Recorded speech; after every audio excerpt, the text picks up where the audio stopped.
Stand up for the Ulstermen. Stand up for the Ulstermen. Come on, Ulster. Come on. This scarf right here, if you haven't noticed, guys, was when I bought this scarf 2 weeks ago at the RDS. We put up a massive, historic result in the RDS the last time.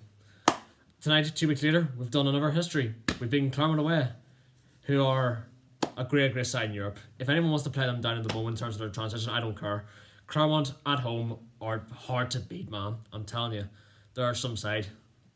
I seriously thought coming into this game was the most hardest game yet out of our pool, because the way we were going, I thought that it could have went away, that it could have went out of Ulster's hands again. But fair play to the Ulstermen. Fair play to the Ulstermen for getting a huge result. I think from the start of the game, we were showing. I think in the first half we had our best first half ever this season.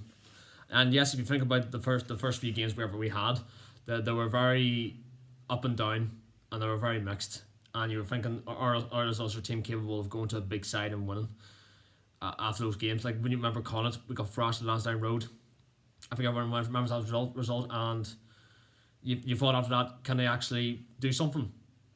But I will say this: it's been a mad few weeks for me as a rugby supporter, because Ireland being the All Blacks, by 29 points to 20, and then 2 weeks later, Ulster go down to the RDS and pick up a massive win there, unexpected, and then tonight, Clermont, the hardest away day out of all the games that we'll have in the pool stages, and we delivered just about. I think we had the best first half in my opinion. I think James Hume was electric alongside Stuart McCluskey. I'll never know why James Hume was not selected last week against the Ospreys, but that's another story. But fair play to, I think my man of the match was James Hume, but I seriously thought Michael Lowry 15 was absolutely amazing from start to finish. I mean, he was the one who was getting the most balls, and he was outstanding. And you can't ask for that. I mean, Michael Lowry is going to improve on this, definitely. I think, especially him covering for Will Allison is just incredible. And you know what? You need that depth going forward. And there's another player I want to mention, and that's Julian Vermeulen. He only played about the first half. And you know what? I've seen him already to know that he's going to be a great player for Ulster going forward. He was in contention for man of the match if he would start the full game, but he's going to need some fitness after COVID positive test, and I think he'll get that next week against Northampton, the full experience, and we'll be able to greet him next week in Ravenhill for that. He's going to be I definitely think he's going to be a great signing, and what we needed going forward for the rest of the season. I thought John Cooney was brilliant. I thought that especially the pack of Andrew Warwick coming in for Eric O'Sullivan, shows enough guts to know that he had a good game, and to do with Ian Henderson. We didn't have Ian Henderson in the side, It's a really big win for Ulster, I would say, and I think for us going forward, we can have a better chance now in trying to get a home round 16 game or home quarter final, because those are the games we want. We want home. We want that atmosphere around Hill to push us on into the next rounds, and you know what, bring it on, because I'll tell you what, it's gonna be a massive few weeks, and we kind of silenced our critics wrong, in my opinion.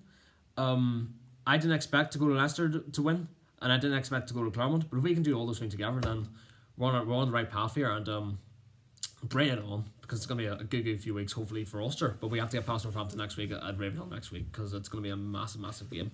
Every game now in the pool stage is massive, because we want to get that home quarter final, but it's a massive opportunity we can't let down. But you know what? We'll celebrate tonight, have a few drinks as good Ulstermen, and celebrate perfectly. And I hope you enjoyed this match reaction. Actually, Joe, I'm going to go on to Clermont actually before I end it off. I thought Clermont in the first half were really poor. I think Clermont showed that they weren't really going at the races in the first half, but I think Ulster's critics were in the last 5 minutes of the first half were letting Clermont back into the game, and Clermont took their chances, and JJ Hanrahan slid the points over, and you just thought I think Clermont are going to come. I just had this feeling that Clermont are going to come back here in the second half here, and you know what, they got in my mind, man. Clermont, fair play to them. As a neutral, you think, show some guts to come back into the game, especially with a fortress like that at Clermont, you know what I mean? And I just thought that it was going to go Clermont's way. But fair play to Ulster for getting back into the game. Michael Lowry, gets near to the line. It ends up being a penalty try, but it should be a penalty, I don't know. But next time he gets it over ball over the line, I'll give the try to him. You know, he tried to do well, but it was penalty try anyway, and you just thought, come on, Ulster, get the points over, and you're well and free. And we got the points over. We had a 6-point lead, and even better than that, we were able to turn the ball over and get a penalty, and that's what we needed. We needed a penalty to sell the nerves. And fair play to John Cooney for stepping up and taking a Joey Carberry New Zealand kick on the middle line to slot it home like that. Shows fast what Ruben Pinar did back in the day, you know what I mean? And 9 points. And you know what? After that, I knew we had the game in the bag. And after that, I just knew Ulster won. And we ended up winning. So I couldn't be happy about that. And, you know, I think Tempers flared at the end, but Ulster just go over the line. But I think Clermont had a brilliant second half as well. You can't take anything away from them as well. So anyway, we'll celebrate like up 3 Ulstermen, have a few pints, enjoy the night, and we'll move on to the next one. Every game night's a big one for the Ulstermen. Don't forget to subscribe and comment to Stephen Stone for Irish Rugby, as many more of these great videos are going to come on and hopefully you guys likeable, because I'm looking to get as much content as out there and spread positivity around the rugby community. So thank you guys for watching. I'll catch you guys in the next video.